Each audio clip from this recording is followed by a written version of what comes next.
Welcome to CrushTheStreet.com's weekly market wrap-up. Let's get started in the equity sector, which saw a bounce back following the modest sell-off in the prior day's session.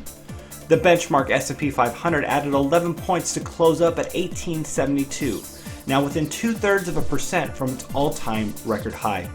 The Dow Jones was the leader for Thursday, adding nearly 109 points for the session, while the Nasdaq again lagged behind the other indices, only adding slightly more than 0.25% of valuation. The big news item for the week was Wednesday's announcement by newly appointed Federal Reserve Chair Janet Yellen, indicating that interest rates could go up sooner than previously expected. While Wall Street has been anticipating the Fed to raise rates for quite some time, the ambiguous manner in which Yellen addressed the issue sent stocks and bonds tumbling. Adding to the vagueness were other mitigating factors that would play into the Fed's decision-making process, namely the unemployment rate, which currently stands at 6.7%, well above the 5.2 to 5.6% range Fed officials see as keeping with full employment.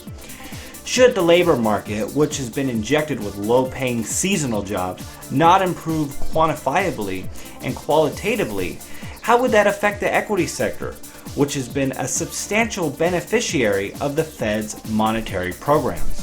The trajectory mostly points towards the negative.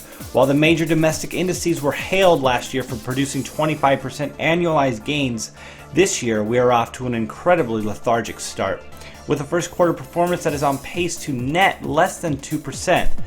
While the final week of March can always pull a few surprises, the data on advancing and declining days for the S&P 500 is rather telling.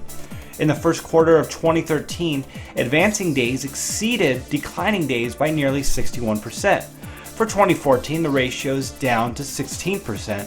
With only 7 more sessions remaining for the current quarter, there's not much more room for improvement, considering that we could see sell-offs from fund managers booking profits ahead of what may turn out to be an underperforming macro environment. Gold and the rest of the precious metals complex have taken some hard hits this week, scaring off would-be investors from diverting capital into the traditional safe haven asset. While the yellow metal is still down below a key support level of 1350, it is also up 9% for the quarter, a performance that is 6 times that of the aforementioned large cap equity sector. Silver has had the toughest road so far, only up 2% for the quarter. However, despite the recent volatility, it's trading right at its 50-day moving average, which may build a technical support line should sentiment not completely break down.